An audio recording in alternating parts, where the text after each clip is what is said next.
Well,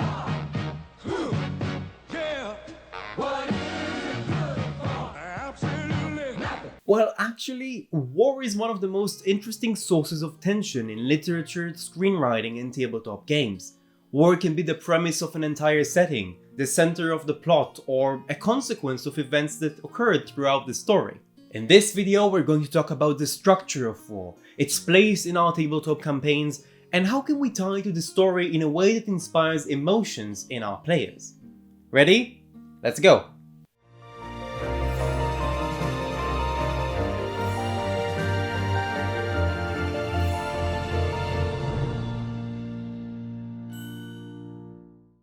What's up, Battle Thumbs? My name is Aviad and I want to help Game Masters craft the best experience they can.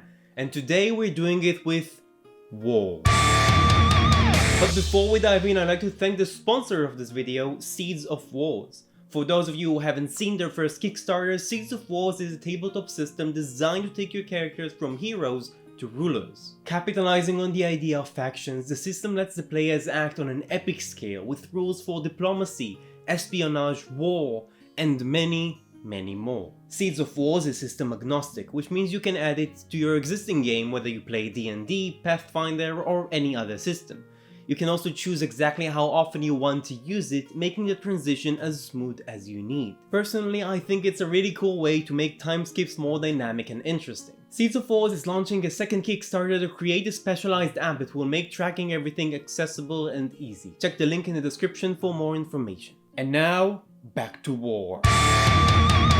War takes the world to an extreme, and an extreme is always dramatic. And that's good because one of our roles as GMs is to create opportunities for drama. By incorporating dramatic extremes into the game, we set the stage for the characters to act. We give them a chance to reveal a deeper aspect of their humanity, or lack thereof. But simply having war in the background wouldn't do. We need to think of ways to bring it into the game and really convey it to the players. But how can we do that? How can we make the players experience war in an immersive way? This is the biggest question I'm going to tackle in this video, and we're going to come back to it several times, so keep it in mind. But before we can really answer it, we need to understand what is the scope of this war in our campaign. Wars have 4 parts with key events that connect them. First, we have the rising tension.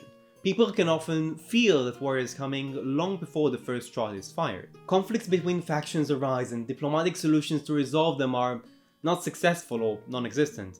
There are rumors about the rising tension and maybe small insignificant skirmishes. And then comes a point where the rivalry escalates to a large-scale conflict. This period can last days, months, years, or even decades. Some wars span over entire generations of people that can't imagine life without it. The third step is the decline, where the conflict is either resolved, changed, or simply ceases to be a good enough reason to keep fighting. And lastly, there's the aftermath, which you might argue is not exactly a part of the war, but rather a consequence of one. But from a narrative perspective, it's important enough to be considered nonetheless. Between these sections of war, we have these little dots. These represent key events that take our war to the next step. The event that ties the rising tension to the active conflict is our catalyst. It could be a major event like a full-scale invasion, but it doesn't have to be the case. Sometimes the tension rises to such extremes that all the people need to declare war is one small step. And oppressed people hate their ruler, and now we decided to increase the taxes even further. On its own, it probably wouldn't do much, but combined with everything else the people were going through, this is the last straw. The time for change is now. There can be many noteworthy points within the conflict, and you might come up with several events that change the course of the war and power structure. But at some point there will be an event that marks the beginning of the end. Just like the people knew war was imminent when the tension rose, now they can tell it's about to be over. At this point, it's obvious to everyone how this conflict is going to end, and it's only a matter of time before it does. This doesn't have to be a single event. For example, a series of losses could mark the transition into the decline. The last point between the decline and the aftermath can be rather subtle at times. Did the decline end when the last shot was fired? There could be an event that marks the true end of the war, like a treaty signed between leaders, but it's merely a stamp to verify what the people already know. When you think about war for your campaign, it can be helpful to imagine your campaign as a time block on this chart.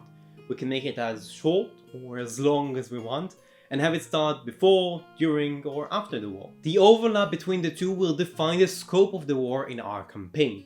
It will give our setting some structure and present different opportunities for the players. If we start our campaign in the middle of the war, it obviously cannot be prevented, but it might be stopped or extended as a consequence of the character's intervention. We can sit down and fill dozens of pages with the precise detail of each battle in our war, but that wouldn't necessarily help us present it in our games. That's because we look at these facts from a distance. Facts can paint an accurate picture, but they are often devoid of emotion. If we look at things from a distance, people turn into numbers and statistics.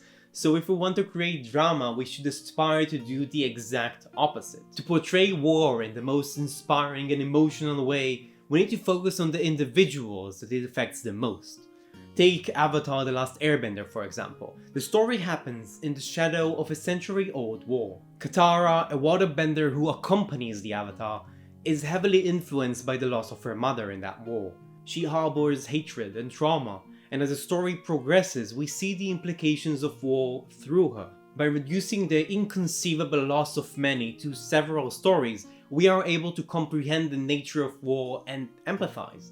So perhaps the most powerful tool we have to make war apparent to our players is making it a part of their backstory. If you're about to begin a new campaign and you want an ongoing war to be a strong theme, ask the players how did the war affect their characters, and then think of ways to capitalize on that as the campaign progresses. Back to Katara's example. Later on in the series, Prince Zuko helped her find the soldier who killed her mother, who witnessed the death of her anger and trauma. She couldn't forgive him and sought vengeance. She found the soldier and confronted him. He was weak, old, and entirely at her mercy. But in a moment of beautiful character development, she chose to spare him, which in my opinion was the end of a marvelous character arc. These stories really bring the emotional implications of war to the spotlight, and we can bring a new story with every NPC we create. If we choose to represent our war with a few faces, we can show different viewpoints to the same conflict. So when you think about NPCs for your campaign, think about the people that the war influenced the most. If you bring characters who are passionate about the war to your games, the players will react to that and become more invested as well. In the next video, we'll discuss the different kinds of war and some of the opportunities they present for our games. But in the meantime, I would like to hear about your favorite fictional war in the comments. What did you like about it most? Thank you for watching. Don't forget to like and subscribe if you want to see more of me on the internet. And remember that you are awesome, keep being awesome, and I'll see you beyond the screen.